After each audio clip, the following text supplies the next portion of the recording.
मैं 13 साल का हूँ और मैं दुनिया का सबसे छोटा सीईओ हूँ। मेरी हॉबीज़ है फाइनेंस की किताबें पढ़ना और बुक्स लिखना। मेरी इसमें से 14 है, यानी पूरे दुनिया में अभी मैं 14वें रैंक पे हूँ क्रंच बेस पे, और इंडिया से सबसे ज़्यादा और बिहार से भी सबसे ज़्यादा है। मिस्टर एलॉन मस्क का रैंक 242 है, जिनसे मेरा 220 आगे है। मिस्टर बिल गेट्स का रैंक आप 1600 के करीब देख सकते हैं, उनसे भी मेरा ज़्यादा है 14 पे। और मिस्टर मुकेश अंबानी जी का 604 है, जिससे ज़्यादा मेरा 14 पे है। ये गोल है कि जिस दिन मेरी मृत्यु हो, पूरी दुनिया में एक ही चीज़ छपे कि इस दुनिया का सबसे बड़ा आदमी, उसका आज देहांत हो गया। सबसे बड़ा फिलैंथ्रोपी, सबसे बड़ा बिजनेसमैन, सबसे बड़ा ऑथर, इन सब में मेरा नाम आगे होना चाहिए। नमस्कार, मैं हूं सुमन भारद्वाज और आप देख रहे हैं केवी स्टूडियो बिहार का खास कार्यक्रम कहता बिहार बढ़ता बिहार। जी हां, अभी हम सूर्यांश के घर पे हैं और हमारे साथ हैं 56 कंपनी के सीईओ, जो कि बिहार में आजकल काफ़ी ज़्यादा सुर्खियों में हैं।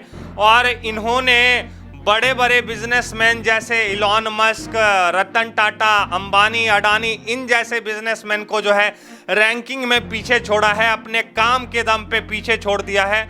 और आइए जानते हैं सूर्यांश जी से, महज 13 साल की उम्र में इन्होंने इतनी बड़ी कामयाबी हासिल की और इनकी एक बुक भी आई है, द स्मैश गाय। तो सूर्यांश जी से ही जानते हैं कि ये सब सक्सेस जो है इन्होंने कैसे पाया और कैसे इन सब कंपनी की शुरुआत करी। इतने महज कम उम्र में, बच्चा जो होता है खेलने कूदने का उम्र होता है और बच्चे घूमने फिरने इधर उधर करने में, गर्लफ्रेंड के साथ पैचअप ब्रेकअप करने में टाइम वेस्ट करते हैं। लेकिन इनकी सोच कुछ अलग है, ये बिहार को अलग दृष्टिकोण से देखते हैं, अलग दृष्टिकोण तक ले जाना चाहते हैं, अलग पोजीशन पे ले जाना चाहते हैं और अपने भारत का भी नाम रोशन कर रहे हैं। सूर्यांश जी, सबसे पहले केवी स्टूडियो बिहार में आपका स्वागत है। तो नमस्कार, मेरा नाम सूर्यांश है, मैं 13 साल का हूँ और मैं दुनिया का सबसे छोटा सीईओ हूँ। अच्छा, दुनिया के सबसे छोटे सीईओ हैं, तो आप 56 कंपनियां चला रहे हैं, मतलब रन कर रही है, और आपने प्रोसेस भी कर दिया इन कंपनियों के लिए।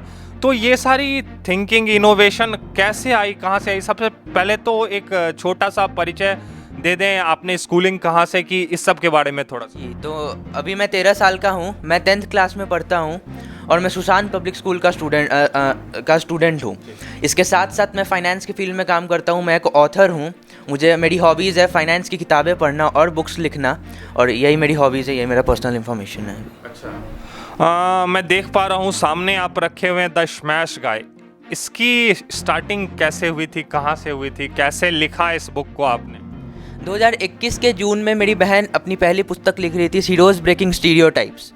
तो उन्हें देख के, जैसे एक भाई बहन में आपसी जलन नहीं होता है कि वो कर रही है तो मुझे भी करना है, तो इसी इंटरेस्ट के साथ मैं एक दिन लिख रहा था बुक के बारे में। मुझे इंटरेस्ट था फिक्शन बुक में के लिए लिखने में। तो मेरे पापा आके मुझसे पूछे कि तुम ये क्या लिख रहे हो, किस चीज़ में इंटरेस्ट, तुम क्या कर रहे हो ये। मैंने बताया कि मेरी बहन बुक लिख रही है, इसलिए मैं भी एक किताब लिखूँगा। उसके बाद स्मैश गाय का आइडिया आया, इनोवेटिव दिमाग लगाते रहा कि कुछ ऐसा इनोवेटिव कहानी बनानी है जिससे लोग इसे पढ़ के मोटिवेट हो सके, एक इन्जॉयमेंट के साथ इसे पढ़ सकें। इसी के साथ ये बुक लिखी। एक फिक्शनल स्टोरी है जिसमें जेम्स नाम का लड़का, जो कुछ भी नहीं रहता है, वो अपने मेहनत के दम पे दुनिया का सबसे बड़ा हीरो बन जाता है। इसे लोग पसंद भी कर रहे हैं, और यही स्टोरी थी स्मैश गाय की। अच्छा, बात करें 56 कंपनी की, तो किन किन कंपनियों की स्टार्टअप जो है आपके द्वारा की गई है, उसके बारे में ज़रा जिक्र करेंगे हमारे दर्शकों के सामने। तो सबसे पहले तो मंत्राफाई हो गई, जो कि एक क्रिप्टो करेंसी कंपनी है। दूसरी जैस बिजनेस हो गई, जो कि एक ई कॉमर्स और क्विक कॉमर्स कंपनी है। फिर जैस जॉलीज होगी, जो कि एक एड मीडिया एडवर्टाइजिंग कंपनी है। जैस एक्सप्रेस होगी, जो कि एक मीडिया वेबसाइट और कंपनी है। जैसीफाई होगी, एक डिजिटल मार्केटिंग कंपनी है। और इसी प्रकार के मेरे अगले 56 स्टार्टअप्स भी हैं। सर्च इंजन हो गया, टेक से रिलेटेड कंसल्टेंसी हो गई, स्टॉक मार्केट हो गई, इन सारी चीज़ों में मेरी कंपनियां हैं। तो आप देख सकते हैं कि महज 13 साल की उम्र में इतनी ज़्यादा IQ लेवल और इतना ज़्यादा इनोवेशन और थिंकिंग पावर शायद भगवान की ही देन है, ऊपर वाले की देन है, जो इतना छोटा महज कम उम्र का बच्चा जो है 56 कंपनियों का सीईओ है और हमारे भारत देश का ही नहीं, बिहार राज्य का भी नाम रोशन कर रहा है और साथ ही साथ मुजफ्फरपुर डिस्ट्रिक्ट का भी नाम रोशन कर रहा है। और भी बताएं सूर्यांश जी, और भी कितनी सारी कंपनियां हैं जो कि आपके द्वारा? एक मेरी जैस इंजन कंपनी होगी, जो कि एक सर्च इंजन कंपनी है। मेरी इसके बाद हो गई आपको सारी शादी कीजिए .com, जो कि एक मैट्रिमोनियल वेबसाइट है। इसके साथ आपको बहुत सारी प्रसाद खरीदो हो गई, जैस टेक हो गई, लिटिगेटर हो गई, उसके बाद आपको जैस बुक हो गई, एक सोशल मीडिया साइट है, जैस नेटवर्क हो गई, बहुत सारी इसी टाइप की कंपनियां हैं मेरे अंदर सब्सिडियरी के रूप। और आगे का प्रोजेक्ट आपका कौन कौन सा प्रोसेसिंग प्रोजेक्ट है जिस पे आप काम कर रहे हैं? तो अभी मैं मंत्राफाई और जैस बिजनेस को बिल्ड करने में ज़्यादा फोकस लगाया हुआ हूँ। मंत्राफाई एक क्रिप्टो करेंसी कंपनी है जिसमें कोई भी लोग क्रिप्टो करेंसी में इन्वेस्ट कर सकते हैं बिना किसी फाइनेंशियल नॉलेज के। इसके अलावा मैं जैस बिजनेस के ऑपरेशंस पे ज़्यादा ध्यान दे रहा हूँ। वो एक क्विक कॉमर्स कंपनी होगी जिसमें कोई भी प्रोडक्ट 30 मिनट के अंदर आपके दरवाजे पे आके रख दिया जाएगा, डिलीवर कर दिया जाएगा, जो कि पहली बार पूरे हिस्ट्री में हो रहा है ई कॉमर्स के। इसी 2 मेन प्रोजेक्ट्स पे मैं अभी काम कर रहा हूँ। अच्छा, मैंने कुछ और वीडियोस में ये भी सुना कि आप इलॉन मस्क और अडानी अंबानी जैसे बड़े बड़े बिजनेसमैन को आपने पीछे छोड़ दिया है रैंकिंग में। शायद एक अमेरिका की न्यूज़ कंपनी है उसके द्वारा ये रैंकिंग दी गई है। तो कब ये जो है रैंकिंग आई, इसके बारे में थोड़ा सा। तो टेक क्रंच अमेरिका की लीडिंग मीडिया एजेंसी है जिसकी सब्सिडियरी क्रंच बेस जो कि पूरे दुनिया का डाटा रखती है, बिजनेसमैन, एंटरप्रेन्योर्स और स्टार्टअप फाउंडर्स का डाटा रखती है। उसमें 70 लोगों का डाटा है, जिन 7 करोड़ लोगों का डाटा है, जिसमें मेरा रैंक अभी 14 चल रहा है। दुनिया में मेरा स्थान 14वां है अभी, और मैं बिहार से नंबर 1 पे हूँ और इंडिया से नंबर 2 पे भी चल रहा हूँ। मेरी रैंकिंग चल रही है। ये इसलिए हुआ क्योंकि मेरी उम्र बस 13 साल है और मैंने 56 से ज़्यादा आइडियाज़ पे की नींव रखी है और 30 से ज़्यादा ऑर्गेनाइजेशन क्रंच बेस पे लिस्टेड हैं। तो मैंने सर रतन टाटा जी, जिनका रैंक 1200 के करीब है, उनसे भी आगे हो गया। मिस्टर मुकेश अंबानी जी का रैंक 600 था, उनसे भी आगे हो गया। मिस्टर गौतम अडानी का रैंक जिनका 50,000 था, उनसे भी मैं आगे हो गया। बहुत सारे मिस्टर मार्क जकरबर्ग हो गए, आनंद महिंद्रा जी हो गए, आपको फिर एलॉन मस्क जी हो गए, उन सब से मैं ज़्यादा हूँ। अच्छा सूर्यांश जी, आपने बताया और जितने भी वीडियो में मैंने देखा अभी तक, आपकी रैंकिंग बड़े बड़े बिजनेसमैन को पीछे छोड़ दी है। तो इस चीज़ का प्रूफ जनता भी मांगना चाहेगी और दर्शक भी इस चीज़ को पूछेंगे कि क्या आपके पास कोई प्रूफ है। तो इस चीज़ को आप दिखाना चाहेंगे, कैसे दिखाएंगे? एक्सप्लेन ज़रा हमें कर दें। तो अब देख सकते हैं क्रंच बेस की लाइव साइट खुली हुई है और इस पे ये मेरा रैंक दिखा रहा है, सूर्यांश सिंह। आप नंबर ऑफ फाउंडेड। सबसे पहले ये बताएं हमारे दर्शकों को कि क्रंच बेस क्या है। टेक क्रंच अमेरिका की लीडिंग मीडिया एजेंसी है और उसी की सब्सिडियरी कंपनी क्रंच बेस, जो कि सारे लोगों का डाटा रखती है, उसी का ये लाइव साइट खुला हुआ है जिस पे पूरे दुनिया के 7 करोड़ लोगों का डाटा है, बिजनेसमैन, एंटरप्रेन्योर्स का डाटा है, जिनमें से हमारा रैंक कितना है। जिन लोग का डाटा मैं इस पर खोल कर रखा हुआ हूँ, ये हम लोग का रैंक इस पर बता रहा है। तो आप यहाँ देख सकते हैं नंबर ऑफ फाउंडेड ऑर्गेनाइजेशंस है, यानी कि 30 कंपनीज अभी इस पे लिस्टेड है क्रंच बेस पे मेरी। और फिर एलॉन मस्क जी की 13 है, बिल गेट्स जी की 19 है और मुकेश अंबानी जी के 10 कंपनी लिस्टेड है। ये हो गई main CB rank, crunch base rank, और ये पर्सन वाली रैंकिंग है। तो मेरी इसमें से 14 है, यानी पूरे दुनिया में अभी मैं 14वें रैंक पे हूँ क्रंच बेस पे, और इंडिया से सबसे ज़्यादा है और बिहार से भी सबसे ज़्यादा है। मिस्टर एलॉन मस्क का रैंक 242 है, जिनसे मेरा 220 आगे है। मिस्टर बिल गेट्स का रैंक आप 1600 के करीब देख सकते हैं, उनसे भी मेरा ज़्यादा है 14 पे। और मिस्टर मुकेश अंबानी जी का 604 है, जिससे ज़्यादा मेरा 14 पे है। और बाकी ये सब लोकेशन ये सब इस पे दी हुई है। तो आपने देखा कि कैसे इन्होंने बड़े बड़े बिजनेसमैन को पीछे छोड़ दिया है। क्रंच बेस एक अमेरिका की लीडिंग मीडिया कंपनी है जो कि रैंकिंग दिखाती है बड़े बड़े बिजनेसमैन की, और जितने भी एंटरप्रेन्योर हैं सबकी रैंकिंग दिखाती है, और कितने कंपनी जो है आपके द्वारा स्टार्टअप किए गए उसकी रैंकिंग बताती है। तो इसमें 14वें रैंक पे हैं सूर्यांश जी, जो कि हमारे मुजफ्फरपुर बिहार के रहने वाले हैं। सूर्यांश जी, और बताएं कि ये सब आइडिया और इनोवेशन कैसे स्टार्ट हुई, कहाँ से स्टार्ट किया ये सब इनोवेशन? क्योंकि 10th क्लास जो है महज कच्ची उम्र होती है और 13 की एज भी है आपकी। तो इस उम्र में बच्चे जो हैं काफ़ी इधर उधर भटकते हैं, लेकिन आपने इसी उम्र में इतने स्टार्टअप्स स्टार्ट कर दिए, कैसे आए ये सब? तो बचपन से एक अच्छा माहौल मिला मुझे। मेरे पापा ऑडिटिंग फाइनेंस में बहुत सालों तक काम करते थे। मेरे सबसे बड़े वाले चाचा चार्टर्ड अकाउंटेंट हैं, तो एक फाइनेंस का ऑरा था। मेरा बिजनेस बैकग्राउंड नहीं है, ना ही मेरे फैमिली का कोई बिजनेस बैकग्राउंड है। ये सब कुछ फाइनेंस ने मुझे दिया है और मुझे इंटरेस्ट था इन सब फील्ड्स में। मैं हमेशा बचपन में पापा से पूछते रहता था कि ये आप क्या कर रहे हैं, तो पापा बताते थे ऑडिटिंग हो रही है, ऑडिट रिपोर्ट बन रहा है, ये सब बताते थे वो मुझे। उसके बाद 2021 के जून से अचानक इंटरेस्ट जगा। जैसे ही ये स्मैश गाई एक मेरे लिए टर्न पॉइंट था। मैंने जैसे ही ये पुस्तक लिखी उसके बाद मेरा इंटरेस्ट फाइनेंस में जागने लगा।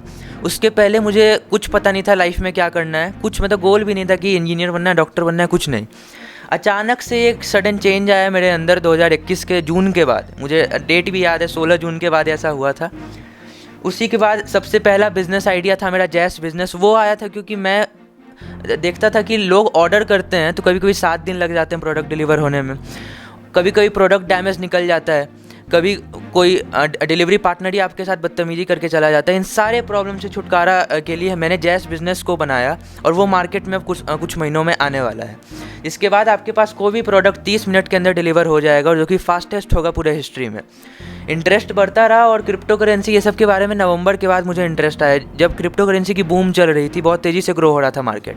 न्यूज़ पढ़ते रहता था, फिर इंटरेस्ट अचानक से क्रिप्टो करेंसी में आया क्योंकि ब्लॉकचेन टेक्नोलॉजी ही फ्यूचर है। दुनिया की सारी प्लेटफॉर्म आगे जाके क्रिप्टो करेंसी को यूज़ करने वाली हैं और उसी ब्लॉकचेन टेक्नोलॉजी को डीपली सीखने के लिए मैंने 2-3 महीने टाइम लगाया। मैं अलग अलग ट्यूटोरियल्स देखता था, कोर्सेस अटेंड करता था, मीटिंग्स अटेंड करता था और अंत में क्रिप्टो करेंसी के बारे में जब मैंने सारी चीज़ें सीख ली, उसके बाद मैंने अपना खुद का एक स्टार्टअप लॉन्च करने का प्लान लाया अप्रैल में ये सब के बीच में, मंत्राफाई, जो कि एक प्लेटफॉर्म होगा जहाँ कोई भी लोग इन्वेस्ट कर सकते हैं बिना किसी फाइनेंशियल नॉलेज के, जो कि पूरी दुनिया में पहली बार हो रहा है, पूरे ब्लॉकचेन इंडस्ट्री में पहली बार हो रहा है। और वो बहुत इजी प्लेटफॉर्म होगा और इसी का बिल्ड होते होते अलग अलग स्टार्टअप आइडिया, मैं जहाँ पे प्रॉब्लम देखता था मैं उसका सॉल्यूशन के लिए मेरा दिमाग लगने लगता था। मैं एक आपको स्टूडियस स्टूडेंट से ज़्यादा मैं क्यूरियस स्टूडेंट रहा हूँ। मुझे बस किताबी ज्ञान पसंद नहीं है, कोई भी एक टॉपिक के बारे में मैं डीपली जानना चाहता हूँ, मुझे फैक्ट्स चाहिए।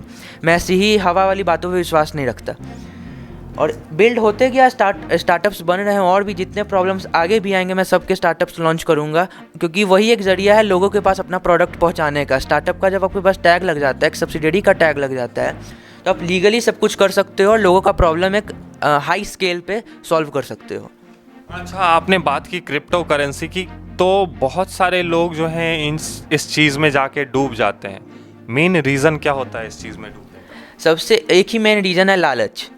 मार्केट में एक इंडेक्स होता है, फेयर एंड ग्रीड इंडेक्स। तो वॉरेन बफेट कहते हैं, जो कि दुनिया के सबसे बड़े इन्वेस्टर है, स्टॉक मार्केट हो या कंपनीज हो, वो दुनिया के सबसे बड़े इन्वेस्टर हैं।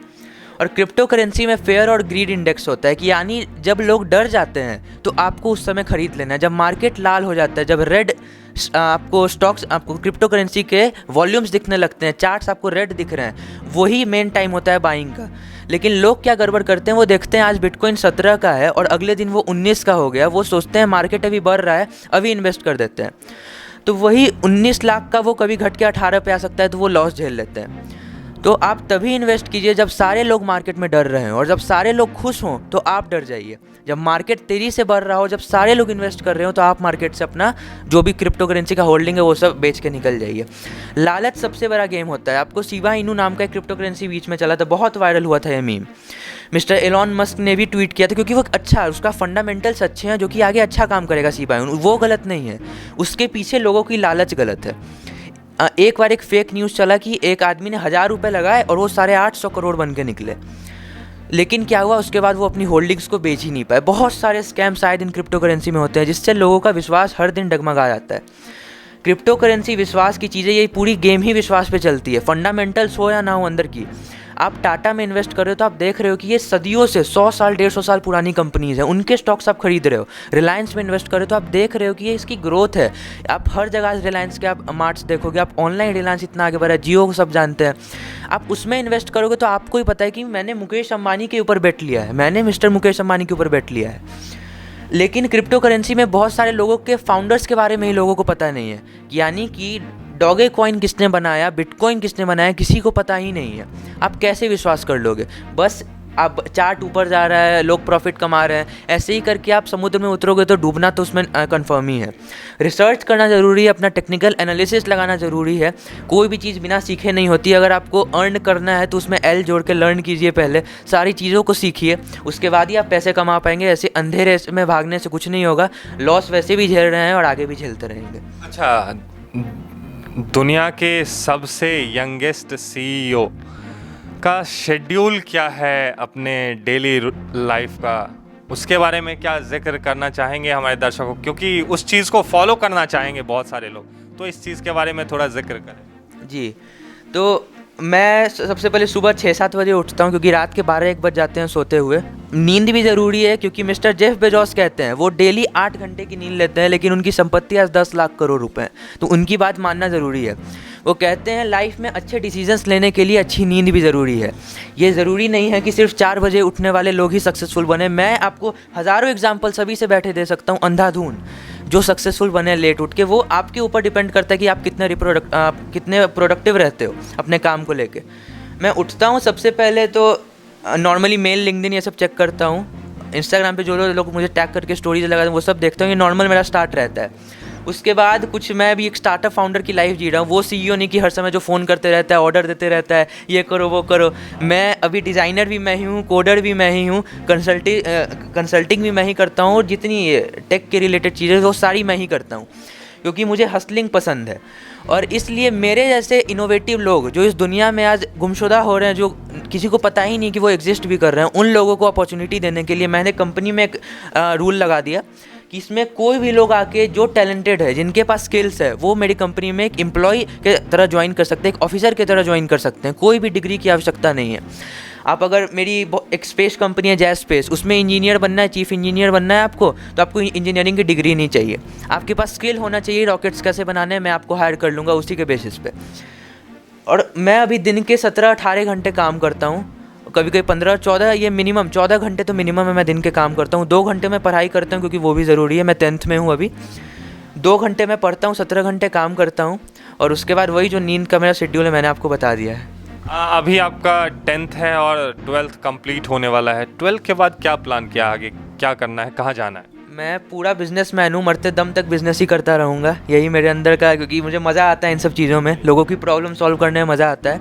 कॉमर्स की फील्ड में आगे जाऊँगा, और अभी हूँ ही, बस आगे थोड़ा इंटरेस्ट जगेगा तो कॉमर्स की फील्ड में मैं जा सकता हूँ। अच्छा, फील्ड से थोड़ा हटते हैं, बिजनेस से भी हटते हैं, और किन किन चीज़ों में इंटरेस्ट है सूर्यांश सर आपको? बचपन में क्रिकेट में इंटरेस्ट था, वो भी चला गया। गेम्स में इंटरेस्ट था, वो भी चला गया। अब सिर्फ मेरा लाइफ जा रहा है बिजनेस और फाइनेंस में, क्योंकि इसमें एक्सपोनेंशियल ग्रोथ मिलती है लोगों को, और मैं भी कुछ चाह रहा हूँ बनाना, जिससे लोग मेरे मरने के बाद भी सालों तक, सैकड़ों सालों तक मुझे याद रखें कि कोई था सूर्यांश जो कि ये पागलों की तरह काम करता था और स्टार्टअप से सब में आगे बढ़ा। मैं यही टैगलाइन चाहता हूँ, और मैं एक ही लाइन में बोलूँगा कि मेरा आगे का यही गोल है कि जिस दिन मेरी मृत्यु हो, पूरी दुनिया में एक ही चीज़ छपे कि इस दुनिया का सबसे बड़ा आदमी, उसका आज देहांत हो गया, सबसे बड़ा फिलैंथ्रोपी, सबसे बड़ा बिजनेसमैन, सबसे बड़ा ऑथर, इन सब में मेरा नाम आगे होना चाहिए। और मैं सारे वीडियोस में कहता हूँ, मुझे 10,000 करोड़ की कंपनी नहीं बनानी है, मुझे 10,000 ऐसे लोग बनाने जो खुद 1-1 करोड़ की कंपनी चला रहे हैं। मुझे ऐसे ही लोग पैदा करने हैं, मेरे तरह और स्टूडेंट्स मुझे पैदा करने हैं, क्योंकि मुझसे भी कम उम्र में ज़्यादा अचीव कर लें अपने लाइफ में। क्योंकि कंपटीशन बिजनेस में कुछ नहीं होता है। कंपटीशन रखिएगा, किसी के बारे में बुरा कहिएगा, जैसे सर मुकेश अंबानी हो गए, सर रतन टाटा हो गए, उनके बारे में आप कहीं किसी भी चाय की टपरी पे जाओगे, वहाँ सुनोगे आज वो ऐसे काम कर रहा है, वो ऐसे कर रहा है। वो आदमी खुद बेरोजगार होता है, वो अनएम्प्लॉयड होता है। लेकिन मिस्टर मुकेश अंबानी तो उनकी बातें सुनने नहीं आ रहे हैं ना, वो खुद में ही बोलने लगते हैं और खुद में ही बोल के शांत हो जाते हैं। लेकिन आज एक्सपोनेंशियल ग्रोथ मिस्टर अंबानी के है और उनकी रिलायंस इंडस्ट्रीज़ की है, ना कि उस चाय के टपरी वाले की है। आज बिजनेस इतनी तेज़ी से ग्रो हो रहा है कि आज एक MBA छोड़ के बच्चा चाय वाला बन रहा है। सर मिस्टर MBA चाय वाला, जो आज आप पूरी दुनिया जानती है उनको, चाय सुट्टा बार खुला गया, चाय वाला आज पूरे भारत में फैल रहा है। आज 500 से ज़्यादा आउटलेट्स है चाय सुट्टा बार के। क्यों? ये प्रूव करता है कि अब किताबी ज्ञान से बाहर होकर अब स्किल्स की दुनिया है। मैं यही कहूँगा कि यूथ को बताना चाहूँगा कि अपने पेरेंट्स से, ये थोड़ा हार्श होगा लेकिन अपने पेरेंट्स से लव, रिलेशनशिप और मैरिजेस के एडवाइसेस लो, क्योंकि उनका जन्म हुआ है 1947 और 90 के बीच में। इन 50 साल में मैक्सिमम पेरेंट्स आज के यूथ के जेनजी के जन्म लिए थे। उस समय क्या था ना कि भारत इंडिपेंडेंट हुआ था और उस समय पढ़ाई के अलावा कुछ था ही नहीं, इसलिए लोग महत्व देते थे पढ़ाई के अलावा। आज ज़माना आ गया है स्किल्स का, इसलिए अब लोग कहेंगे कि स्किल्स कह रहे हो और तुम अपनी खुद की कंपनी में आप डिग्री देख रहे हो, तो मैं इसलिए डिग्री भी नहीं देखता। आपके पास टैलेंट है, स्किल है, आप कुछ नहीं, मेरे पास आ जाओ, मैं आपको कुछ, यहाँ ज़्यादा इंटरव्यू नहीं होता है, आपको आराम से इसमें काम मिल जाएगा मेरी सारी कंपनीज़ में। तो आपको एक कंपनी है एयरबीएनबी, उनके सीईओ ने कहा है कि अपने पेरेंट्स से लव रिलेशनशिप मैरिजेज के एडवाइज़र लो, कभी कभी करियर के एडवाइज़र लो, लेकिन डिसीजन आपको ही लेना है। उनके चेहरे पे धूल लगी हुई है। वो कह रहे हैं बेटा तुमको यूपीएससी करना है, सारे काम छोड़ दो, यूपीएससी करो। उनके चेहरे पे धूल लगी हुई है, अगर आप बताओगे नहीं कि इसको झाड़ लो तो वो कभी नहीं हटेगा, वो उसी मानसिकता के साथ जीते रहेंगे। उस समय आपको थोड़ा बुरा लगेगा, आप अपने पेरेंट्स के अगेंस्ट जा रहे हो, लेकिन आगे जब आपके पेरेंट्स चलेंगे तो उनको आपके नाम से जाना जाएगा। और मैं एक ही बात कहता हूँ, अगर आप लैम्बोर्गिनी से उतरोगे तो कोई आपकी डिग्री नहीं पूछता, वो ज़रूर अंदाज़ा लगा लेगा ये कुछ ना कुछ बड़ा किया है अपने लाइफ में। बिजनेस में नहीं, ऑथर बन के, क्रिकेटर बन के, आप सिंगर बन के, डांसर बन के, कुछ भी कर सकते हो, लेकिन आपके पास जो स्किल है, आपके अंदर की जो हिडन टैलेंट है, उसको आपको बाहर निकालना पड़ेगा, तभी आपको अपने लाइफ में इंटरेस्ट आएगा काम करने में। तो आपने सुना दुनिया के सबसे यंगेस्ट सीईओ सूर्यांश सिंह को, जो कि मुजफ्फरपुर के रहने वाले हैं और शायद इसीलिए ये इतने चर्चे में हैं आजकल। और आइए हमारे साथ सूर्यांश के पापा हैं संतोष कुमार सर, जो कि आजकल सोशल मीडिया में काफ़ी ज़्यादा चर्चे में है। ये पूरी फैमिली ऐसी है कि इस फैमिली की कहानी कहें तो बहुत ही ज़्यादा अनोखी है, अजूबा है। ये पूरी फैमिली जो है सोशल मीडिया पे आजकल सुर्खियों में बनी हुई है। सर सबसे पहले केवी स्टूडियो बिहार में आपका स्वागत है। जी नमस्ते। सर बताएं कुछ सूर्यांश के बारे में, इतना अच्छा काम कर रहे हैं, दुनिया के यंगेस्ट सीईओ बने, कैसा लग रहा है? बहुत अच्छा लग रहा है, और वो भी एक हम जैसे साधारण लोगों के घर से इस तरह की बातों का उत्पन्न होना, यह वाकई गर्व की बात है। हम लोग काफ़ी साधारण लोग हैं। आज अभी आप देख पा रहे हैं कि रेस्पेक्टेड एलन मस्क जी, रेस्पेक्टेड मुकेश अंबानी जी, रेस्पेक्टेड बिल गेट्स साहब, सर रतन टाटा जी, सभी से ऊपर रैंकिंग में ही पैसे में नहीं, रैंकिंग में। और वो जो क्रंच बेस का नाम बताया, वो एक डाटा बेस है American leading media company TechCrunch का, जो ऐसे लोगों का पूरे वर्ल्ड का एक डाटा बेस रखती है। उसमें 7 करोड़ से अधिक लोग हैं एंटरप्रेन्योर्स पूरी दुनिया के, जिसमें सभी हैं, मार्क जुकरबर्ग हैं, एलन मस्क सर हैं, सभी लोग हैं। उसमें 14 रैंक आना, यह इतनी गर्व की बात है। और यह सब संभव इसलिए हुआ कि वो जो एजेंसी है वो देख पाती है कि यह मात्र 13 वर्ष का है, और कोई आप काम कीजिए और 65 साल में आपका नाम हो, 50 के बाद नाम हो, 40 में नाम हो। फोर्ब्स की भी सूचियाँ जारी होती है, 50 अंडर 50, 40 अंडर 40, 30 अंडर 30, लेकिन ये तो 15 अंडर 15 भी है, जिसका फोर्ब्स के पास कोई है नहीं। ये 15 वाले को भी 30 में ही लेते हैं। एक हमको लगता है इस तरह के एंटरप्रेन्योर से कहीं ऐसा ना हो कि 15 अंडर 15 का कोई डाटा जारी होने लगे। तो काफ़ी गर्व की बात है, और मेहनत भी कर रहा है। 8-9 महीना पहले तक इसको आप देखते तो समझते जो ये पोगो वगैरह देखता था, नहीं जो आम बच्चे आजकल करते हैं, तो हम और लोग सोचते थे, लेकिन हम चिंतित नहीं थे। क्यों चिंतित नहीं थे, तो उसका राज मैं बताता हूँ। ये सीईओ किस कंपनी का है? सूर्यांश कॉन्टेक्ट प्राइवेट लिमिटेड का, जो रजिस्टर्ड कब हुई? 2014 में। तो मॉर्निंग शोज द डेज मैंने यह वॉच कर लिया था 2014 में, जब ये 6 साल का मात्र था। 6 साल का मात्र था, तब यह कहने का यह ज़रूरत हुआ, इसलिए कि आप अपने बच्चे को वॉच कीजिए किस ओर जा रहा है।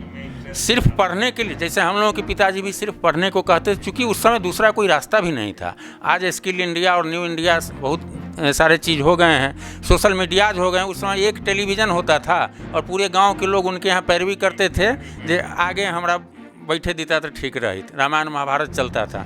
लेकिन अब दुनिया साफ बदल चुकी है। तो मैंने 2014 में यह गेस कर लिया था कि आगे यह इसी फील्ड में जाएगा।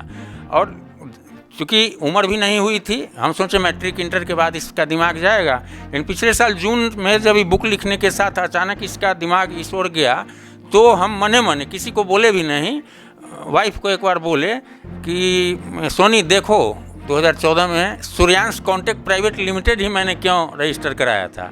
और आज इस बात से ही हर्ष हो रहा है कि उसी सूर्यांश कॉन्टेक्ट प्राइवेट लिमिटेड का ये सीईओ है। 2014 से 22 तक 8 साल में उस कंपनी में कोई काम नहीं हुआ। सिर्फ जो लीगल डॉक्यूमेंट्स होते हैं, प्रति वर्ष हम लोग लाखों लगा के उस डॉक्यूमेंट को कंप्लीट रखते गए।